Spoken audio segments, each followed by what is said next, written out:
un pendrive y un puntero más para que no se ponga taimado. Bueno, primeramente quiero agradecer al Señor por la vida y la salud que Él me concede. Mis papás me decían que si podía dar una palabra. Y no es que igual este año fue un poquitito más largo nomás, 1 hora más, siempre lo hacemos hasta la 1. Así que qué mejor que recordar a ese Cordero que dio su vida por nosotros. Yo anoche volví, porque esta palabra ya la había predicado antes, pero cuando uno vuelve a leer la palabra es como si la leyera como primera vez. Y me corrían las lágrimas al leer lo que Él pasó. Porque a veces uno escudriña y dice, sí, Jesús murió por mí, Él pasó eso, pero cuando nos metemos realmente y pensar lo que Él vivió, a uno le corren las lágrimas. Porque el gran amor que Él tuvo para con nosotros, nadie más lo ha tenido, solo Él. Vamos a leer en Apocalipsis, capítulo 5.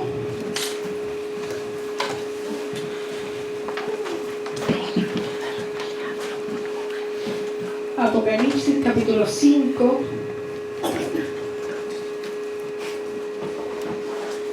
Oh, Dios. Yo voy a leer hasta el 7. ¿Y mi hermanito me puede ayudar los demás? Amén. Hasta el 14.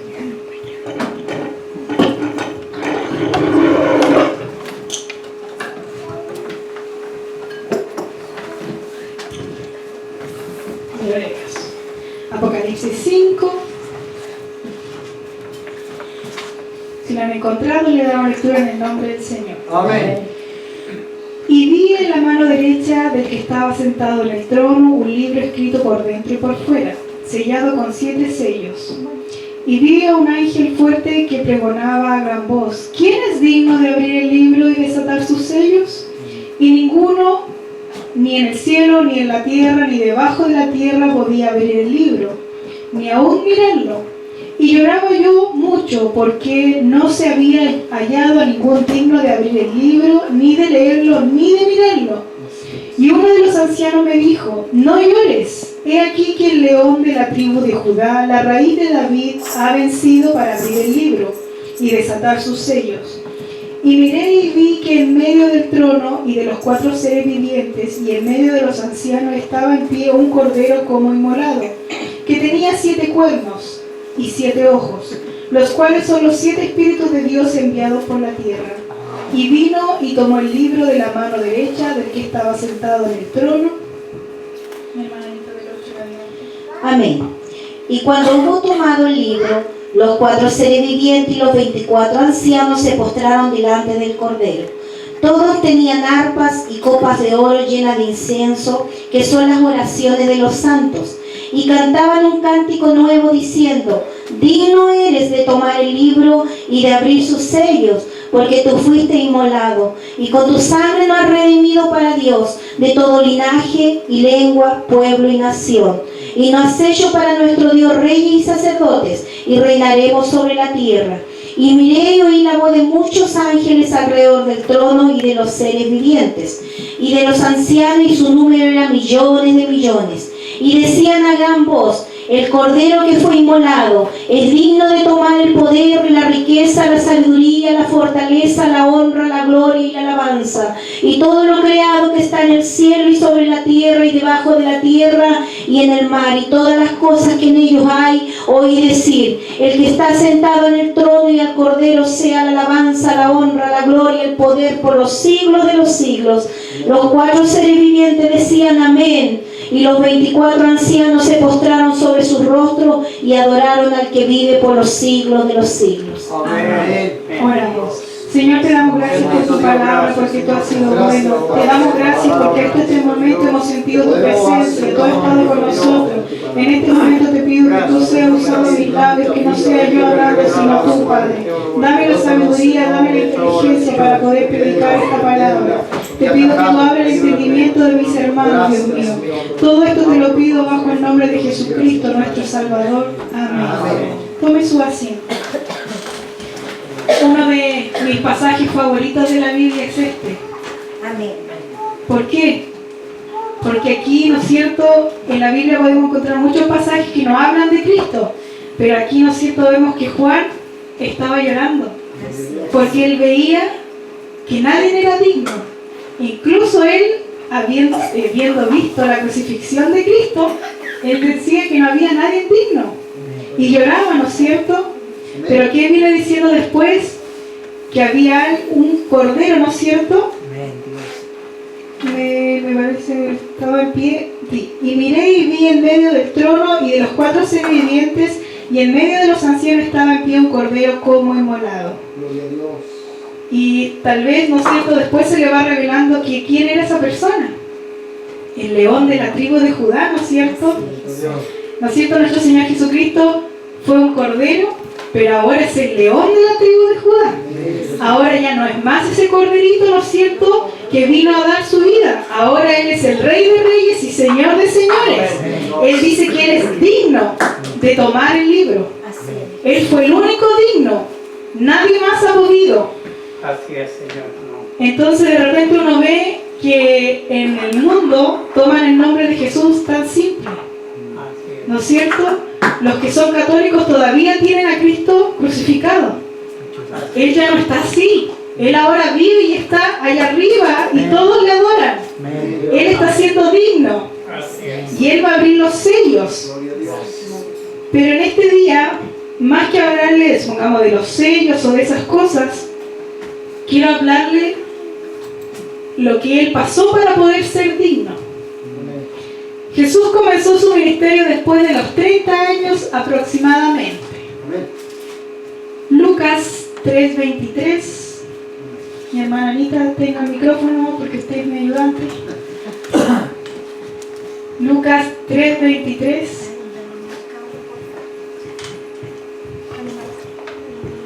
Amén. Sí. ¿De 23 solo? ¿23? Lucas 3:23. Jesús mismo al comenzar su ministerio era como de 30 años, hijo según se creía de José, hijo de Eli. Según, ¿no es cierto? Porque sabemos que de quién era hijo él, ¿no es cierto? El de Dios Altísimo, ¿no es cierto? Pero él dice que aproximadamente de los 30 años. Pero antes él, ¿no es cierto?, se preparó. Él no estuvo sentado, ¿no es cierto?, o esperando que llegara la iluminación. Él estuvo preparándose todos esos años, pero ¿por qué en los 30? Porque el Señor Jesucristo vino a cumplir toda la palabra. Él es la ley misma. Él vino a cumplir todo lo que los hombres no pudieran cumplir. ¿Y qué dice el número 4? ¿Completo? Pero un poquito, que a veces se me olvida poner el números 4. Sí, el 3, 4-3. De edad de 30 años arriba hasta 50 años, todos los que entran en compañía para servir en el tabernáculo de reunión. Amén. Aquí, ¿no es cierto?, tal vez el Señor Jesús no venía de la tribu de Leví, pero Él es el sumo sacerdote ahora. Amén. ¿No es cierto? Espiritualmente, Él ahora es el sumo sacerdote, y antiguamente los levitas eran los sacerdotes, ¿no es cierto?, que tenían que hacer todas las cosas del tabernáculo, del templo. Entonces decía: toma la cuenta de los hijos de Coat y entre los hijos de Leví por su familia según las casas de sus padres, de edad de 30 años arriba hasta 50 años. O sea que el Señor Jesucristo empezó, ¿por qué? Porque Él empezaba, ¿no es cierto?, en el ministerio justo a tiempo como Él estaba escrito en el Antiguo Testamento. Él no dejó nada pasar. Él siempre cumplió todo al pie de la letra. Amén. Sigamos. Así es, Señor. Amén. Aquí no me funciona, así que déjame A ver, ven. Ya. El caminar de Cristo, la mayoría de aquí lo conocemos, como yo le decía, la mayoría hemos leído, ¿no es cierto?, cómo nació, cómo creció, cómo comenzó su ministerio, cómo, como decía mi hermana delante, cómo Satanás intentó tentarle, los milagros que Jesús hizo, su padecimiento. Pero esto último es lo que yo le decía, nos hemos puesto a pensar realmente lo que Él pasó. Yo la otra vez vi una película que se llamaba El caso de Cristo. Era un hombre que su esposa era cristiana. Pero él decía, no, es que tú amas más a Jesús que a mí. Y él empezó a buscar y a buscar y a buscar para poder decirle a su esposa que ella estaba mal. Entonces él empezó a indagar con médicos, empezó a indagar con, ¿cómo se llama?, historiadores, los arqueólogos, todo, pero el resultado fue todo lo contrario. Él se convirtió a Cristo. ¿Por qué? Porque cuando la gente más trata de buscar o decir que Dios no existe, ¿no es cierto? Dios le pega una bofetada y Él demuestra que Él existe. 4 cosas para reflexionar sobre el sacrificio de Cristo. A Jesús no le arrebataron la vida, sino que Él la ofreció a cambio de nosotros, como Él mismo declara en Juan 10, 17 y 18. Por eso me ama el Padre, porque yo pongo mi vida para volverla a tomar.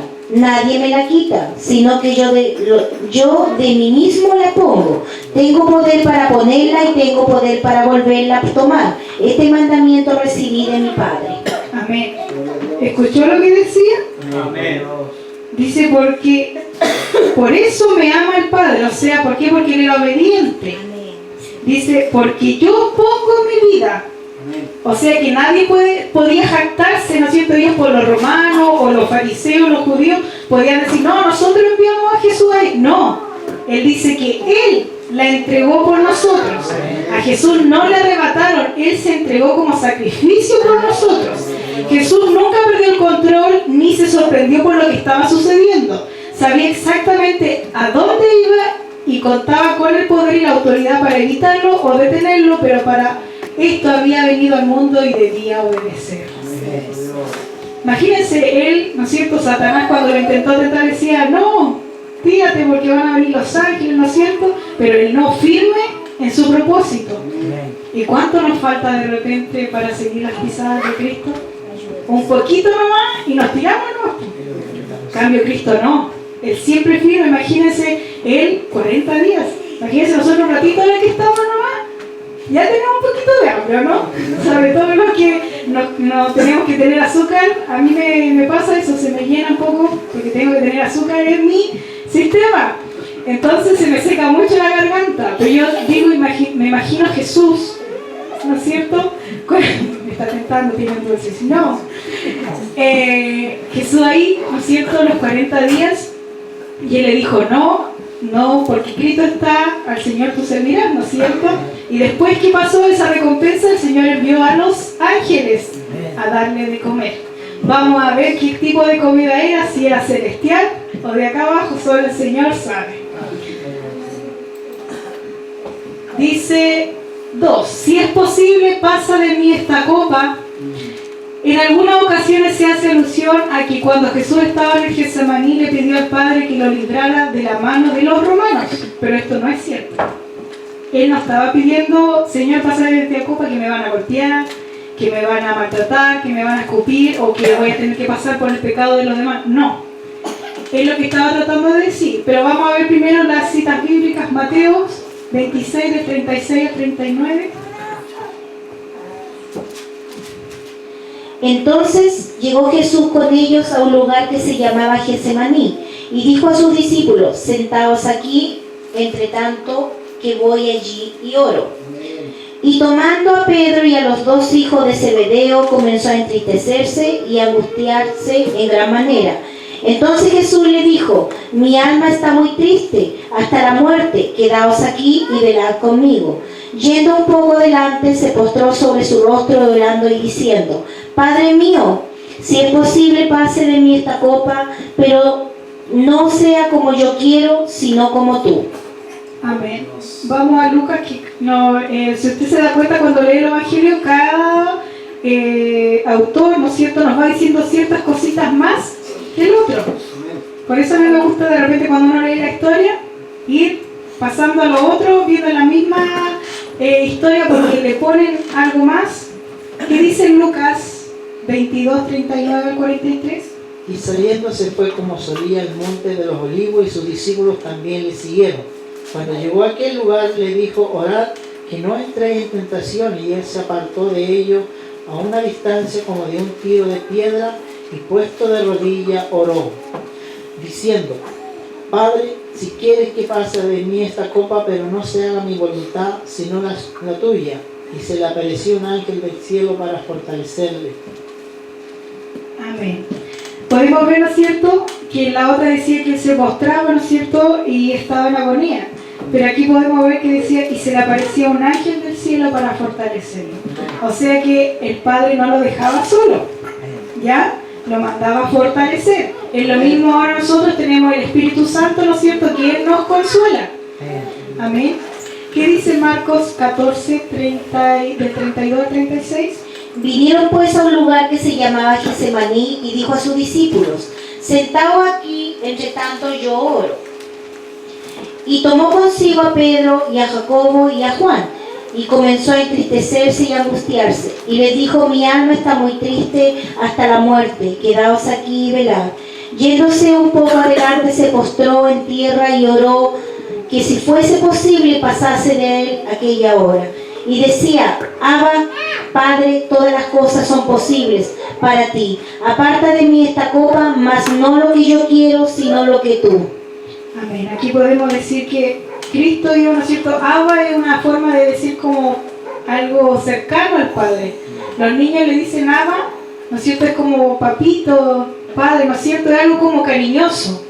Y él le pedía, ¿no es cierto?, que todas las cosas son posibles para ti, pero aparte de mí esta copa. Pero aquí va con esto, dice. Entonces, ¿por qué Cristo estaba tan angustiado que pidió que si fuese posible pasara de él esta copa? La respuesta no está en la tortura, como yo les decía, ni en la humillación de los romanos, está en la misma cruz. La paga de nuestro pecado no fue saldada en que los romanos le hicieron a Cristo. No fue porque lo golpearon, no fue porque lo escupieron, sino dice, le hicieron a Cristo simplemente porque eso no bastaría para cubrir tanta maldad, el pecado del mundo.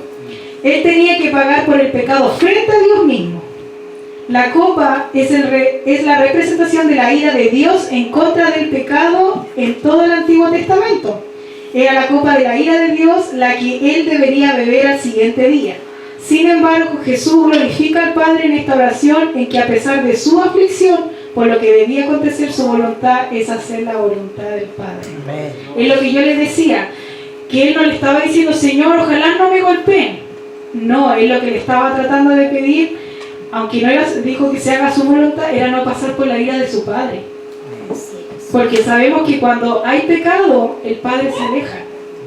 Viene la ira, ¿no es cierto? Podemos ver Israel desobedeció, vino la ira, ¿no es cierto? Fue un pueblo que al final fue esparcido por todas partes por su desobediencia.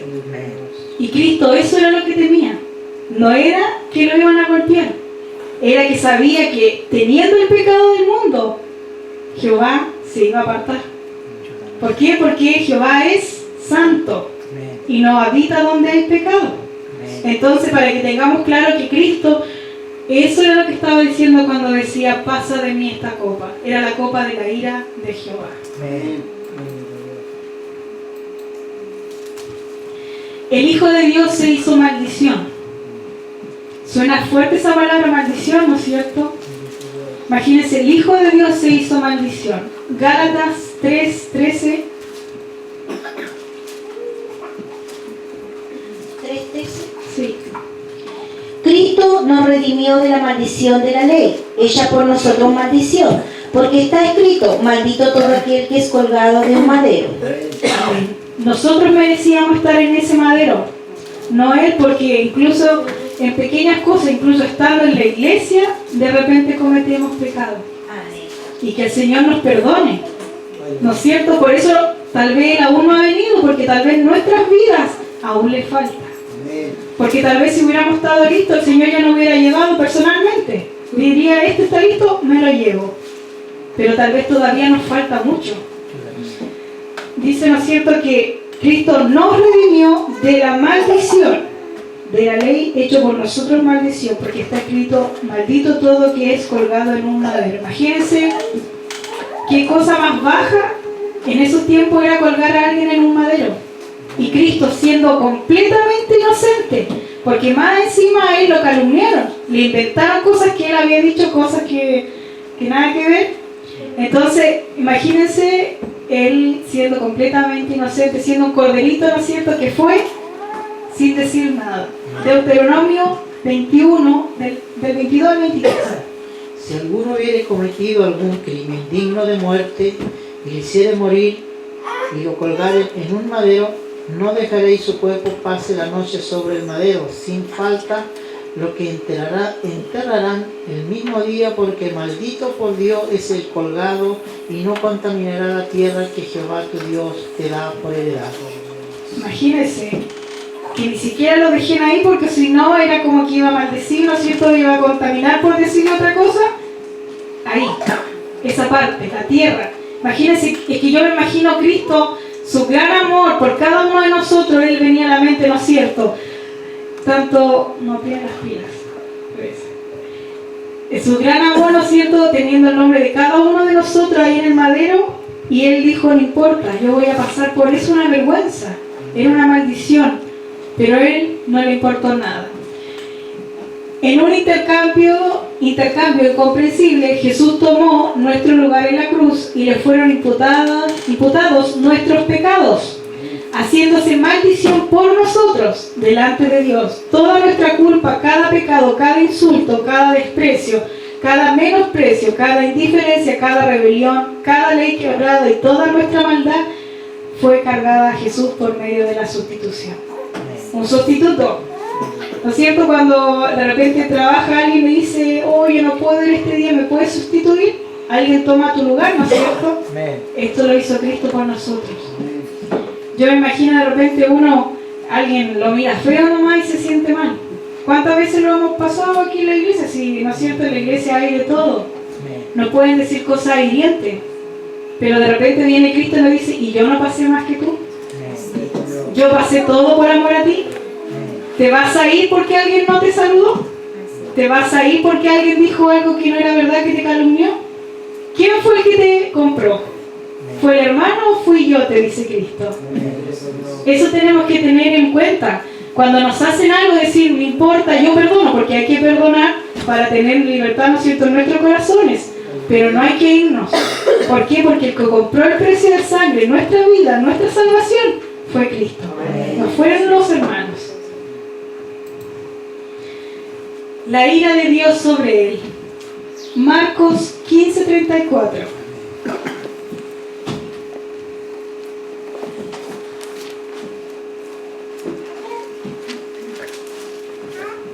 Marcos 15. El que lo tenga nomás lo lee. ¿No?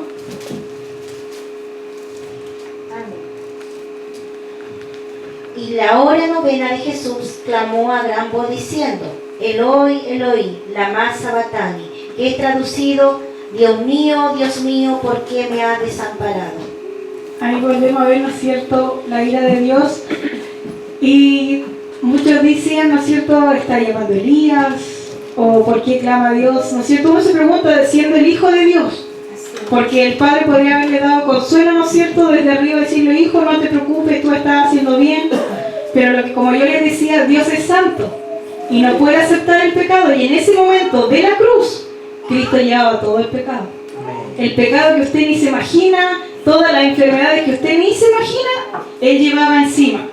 Y como yo les decía, Dios es santo y no puede aceptar el pecado, no puede contaminarse con Él, no se puede estar en comunión con Él, y como Dios también es justo, debe castigarlo.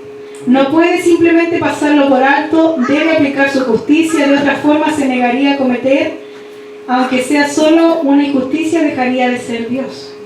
Él es justo. Si Él dice que Él no habita en el pecado, aunque era su propio Hijo, Él no podía estar con Él. Cuando Jesús colgaba en el madero, cargó todas nuestras iniquidades y fue tratado por Dios como un pecador. Por medio de la sustitución, lo que yo les decía, Él fue tratado como un pecador.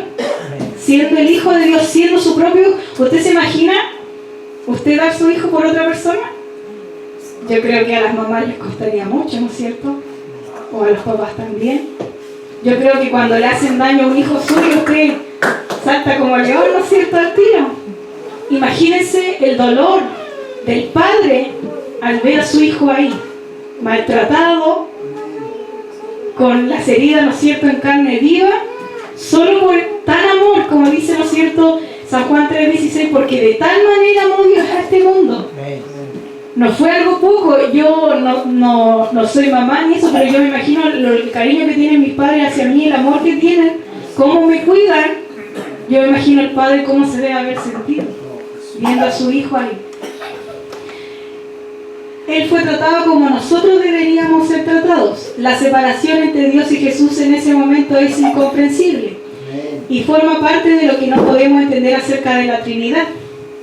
Pero sabemos que la ira de Dios fue sobre él en ese momento, y esto podemos leerlo en lo que profetizó el profeta Isaías 53. Mi hermano Carlos parece que lo tiene del 10 al 12.